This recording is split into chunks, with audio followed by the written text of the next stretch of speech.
everybody, welcome back to Daily Life with Deb.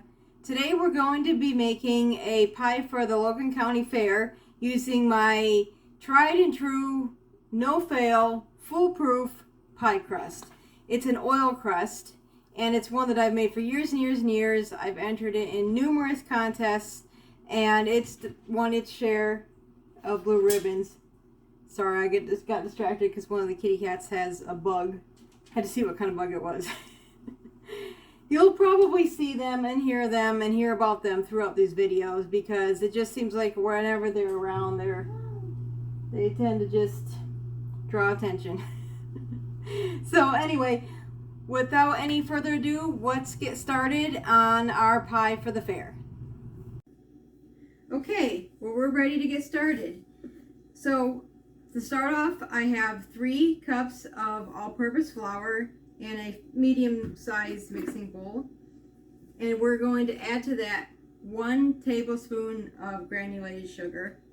The sugar is totally optional. I like to use it just to give it just a teeny bit of sweetness, but it really doesn't need it.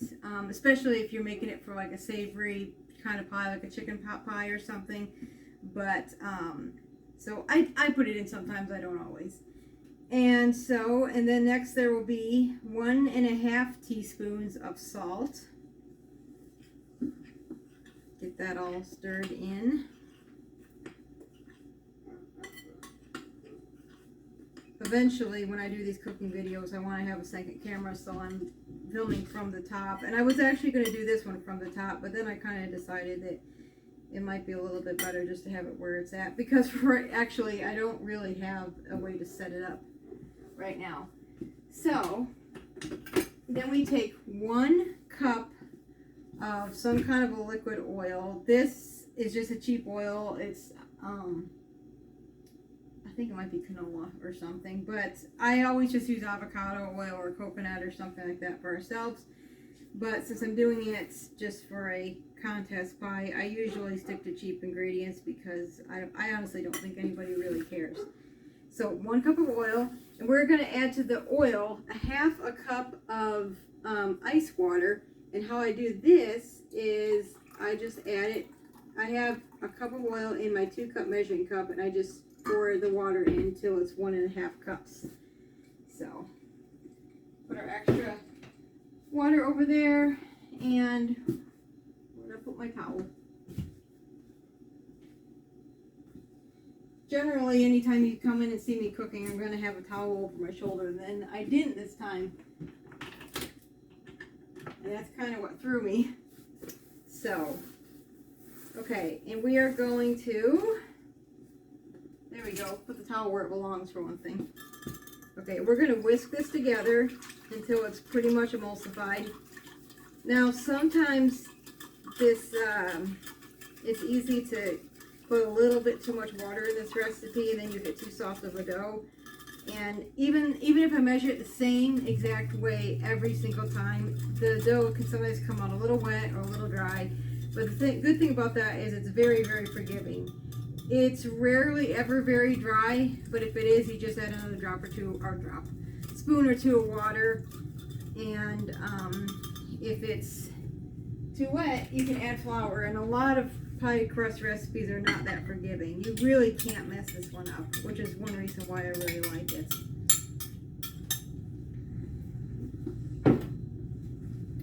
So as soon as that's more or less emulsified, we make a hollow in the center of the flour, pour the oil and water mixture in there, and stir it all together. When my siblings were little, I used to call this the fooled you pie crust, because at first, when you first put your water and oil in, it looks like you put way too much liquid. And then it's just like at the very last bit of stirring, it all comes together. So when my siblings were little, when I'd be making pies, they'd always tell me to make sure I called them when I did the fooled you part. It's like, make sure you call me when you do the fooled you part. So I would call them over there every time. And then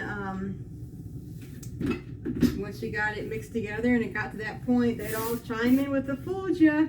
So it's a cute memory. So this is just a little bit soft, but I think it's okay. You can, if you don't want to add flour to it, you can put it in the fridge and chill it for 20 or 30 minutes, which I have done before, but right now it's 10:30 and I need to get this done, so I'm just going to go ahead with this because it's really not that wet. So this is very forgiving. You can roll it out and then like take your scraps and add it to the rest of the dough and re-roll it. I mean, I think if you handled it very roughly and re-rolled it more than like twice, then it probably would get a little tough, but I just never really have. So you want to roll it out between two pieces of wax paper, and I should have got my rolling pin out before. I'm hoping the camera can pick it up when pick up my voice when I have my back turned. So, and a little tip for wax paper when you got it sliding all over, this works on a higher countertop or here. You just take the edge of it, fold it over the edge of the table or your countertop, and then, well, here I got my leg against it. Up here, since I'm short, it's more like my waist, but yeah, you just sort of pin that right there, and you don't come back. You just go forward. You're gonna wanna, I don't have that caught real good. You're gonna wanna use fairly light strokes. Don't just bear down on it really hard. Just light strokes. Try to make it as circular as possible. Take it, turn it, and get this side. Yeah, I wish I had an overhead camera so you all could see this. I could just make that one overhead, but every now and then I like to flip it, loosen the wax paper and put it back. It's not totally necessary to do that, but I just feel it doesn't stick to it as hard. And then when I put it in the pie pan, it's just a little bit, it just goes in easier, I feel like. So, now the tricky part. This isn't tricky once you get used to it, but if you've never made pies before, this may seem difficult, but it's really not. So you want to get your pie pan over near where you're working. Take your bottom, take off your top sheet of wax paper, and you pick up the bottom one, and you place your hand on the dough to hold it in place and flip it upside down, like so. Oops. And then lay that on your pie pan and slide your hand out. And now this part can be a little tricky.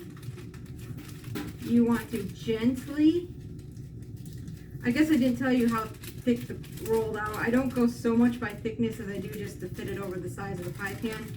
But you don't want it to be like translucent or transparent in any way. You still want it to be, thick enough where you're not seeing through it. Okay, just I did tear. And the good thing about this crust is it really doesn't matter if you tear it. It's just I don't like to have the extra hassle of patching it. But you can patch this crust and piece it together if need be. And it doesn't matter so much on the bottom crust because no one's going to see where you patched it or pieced it anyway. I do try to make a little prettier top crust if possible. So I don't usually have it tear this badly. I feel like it's getting kind of soft as I'm working with it, but I think that could also be because our house is pretty warm. If your house is cooler, it'll keep the dough cooler and it'll be easier to work with. We got our AC set at 80 right now, so that probably has a lot to do with it. So then you want to go and you want to trim your edges to about, I guess it's about a ½ an inch away from the edge of the crust. You don't want too much because then you'll end up with too thick of a crust around the edge and it'll be hard to bake through in the time that your pie is cooking. So it's okay if this is a little shaggy, because that'll get fixed up later. We'll make it look nice. Okay, now I don't want to roll the other piece out quite yet because I want to get this done first. As a matter of fact, I think it is a little soft. I'm going to stick this in the fridge for just a couple minutes.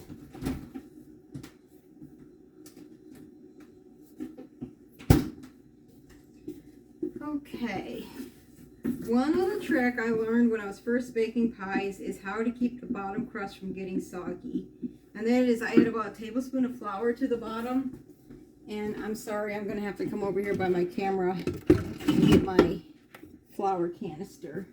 Because it happens to be on the shelf where I have the camera. Okay. So we'll put about a tablespoon or so.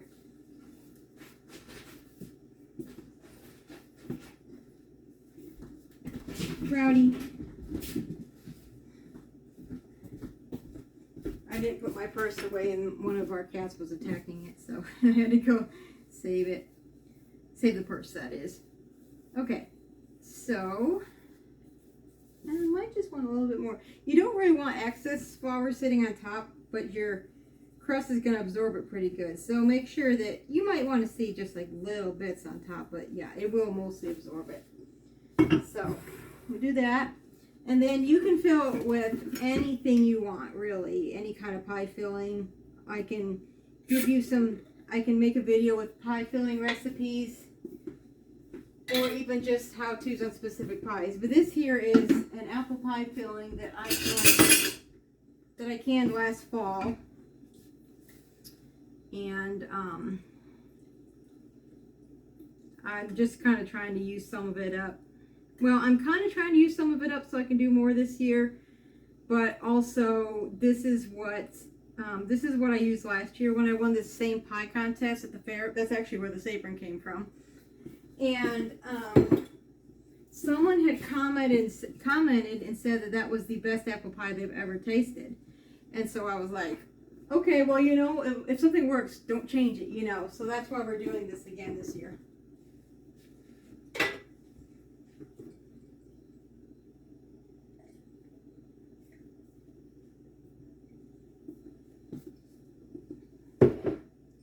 I had to stop to rehydrate. Okay, so now that this is done,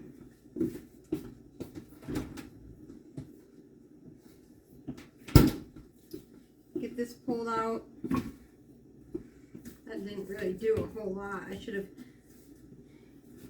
what I think I will do, so I'm just going to sprinkle just a little bit of flour on here. Because like I said, it was real borderline. It was a little bit wet. And if I had time, I would have chilled it, but we'll just add just a little bit of flour and that'll help. Doesn't need much.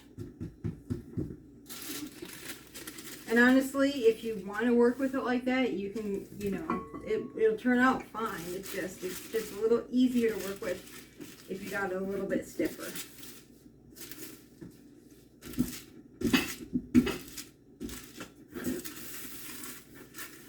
And it may look like that pie crust is not super full, in which it isn't, but that particular pie filling kind of tends to swell. And if it swells too bad, then I end up getting a split crust. It'll blow over and that, and so it's just going to make a lot nicer pie if I, if I underfill it just a little bit. Okay, so same thing we did before. Pick up our wax paper, place it gently on our pie. I'm going to be more careful with this, peeling it off so that it... Oh, I see what's happening. My wax paper had folded, the edge had folded here. I was trying to fold this way. It was ripping my crust. So, get rid of these.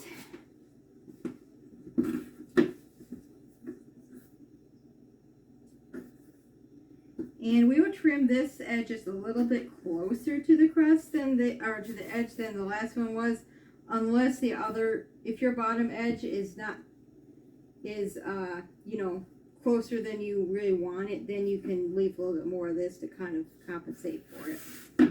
So, yeah, that seems about right.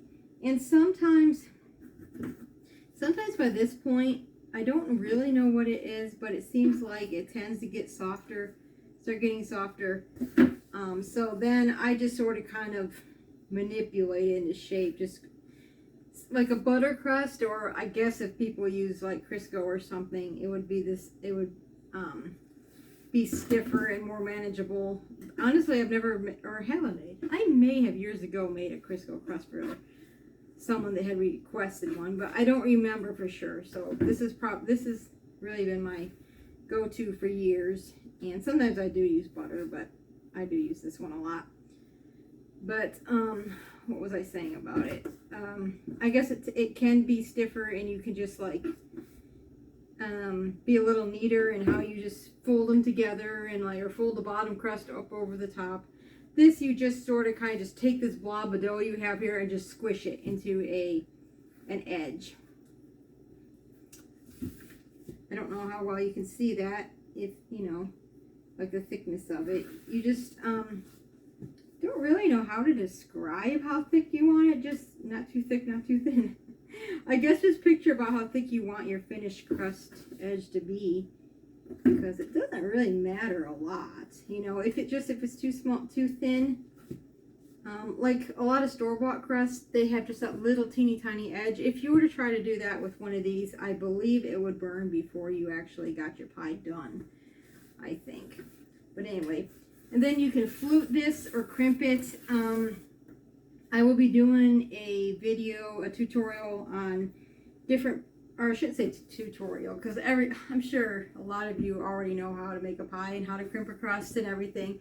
But for some different crust border or crust edging ideas, I plan to make a video on that sometime in the near future. So, but yeah, just crimp or flute or do whatever other designs you want to do. I'm just going to I'm just going to flute this one. Or I guess this would be a flute. No, maybe the flutes were, now I got to look up my terminology. I don't even know. But, let's see. There we go. Got that done. And now, what we're going to do is we're going to take some heavy cream. You can use milk if you want, but cream brown's better. I'm just going to put a little bit in here.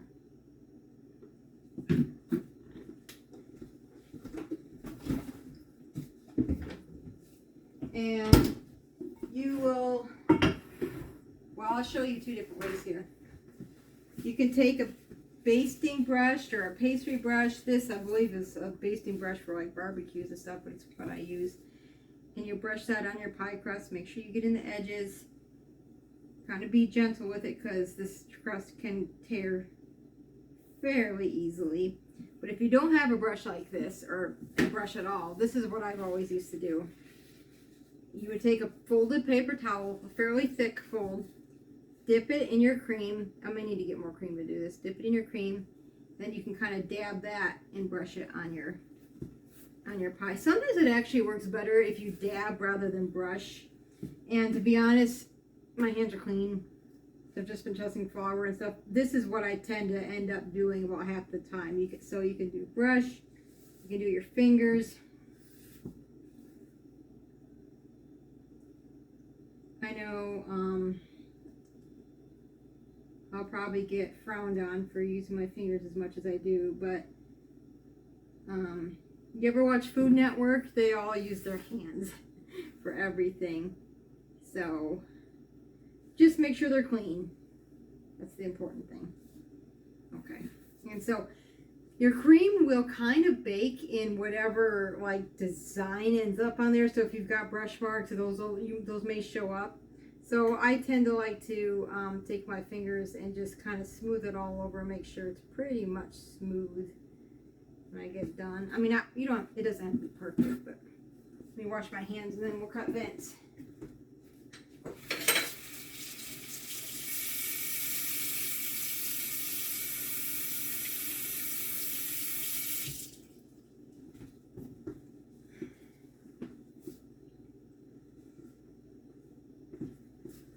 Alrighty, then we'll take a sharp knife and we'll just cut vents in it in whatever design you want. And I have my oven preheated to 400 degrees. We'll put the pie in there at 400 for 15 minutes. Then we'll turn it down to 350 for another about 30 minutes or so until the filling is hot and bubbly and the crust is golden brown. And if you're using another filling such as raw fruit, you may want to follow another recipe for that and just use this crust recipe. And in that case, you would do it until the fruit was soft. But yeah, so let me show you the scoring here in another little clip. Okay, so we take a sharp knife and just cut any designs you want. I tend to just do the same. Well, I'm not holding that very steady. I mean, I'm not holding my phone very steady. But I tend to just do the same one all the time, it seems like. I should experiment more and do more interesting things, but I don't know. I guess I just get comfortable. So then I'll do this and that and that and that. So we'll stick this in the oven at 400 for 15 minutes, then turn the temperature down to 350 for another 30 minutes. So the pie's been baking for 45 minutes. It was 15 minutes at 400 and then 30 minutes at 350. It's still not quite done, I don't think. It looks beautiful, but it's not quite as golden as it looks in the video. So we'll give it just a few more minutes. Okay, I let it bake like 5 more minutes and it's a little bit more golden now. So we did have some cracking on top, but usually that doesn't really matter. It just shows it's a flaky and yummy crust. So we'll let this cool and then get it boxed up to take to the fair tomorrow. I guess we'll see you all later.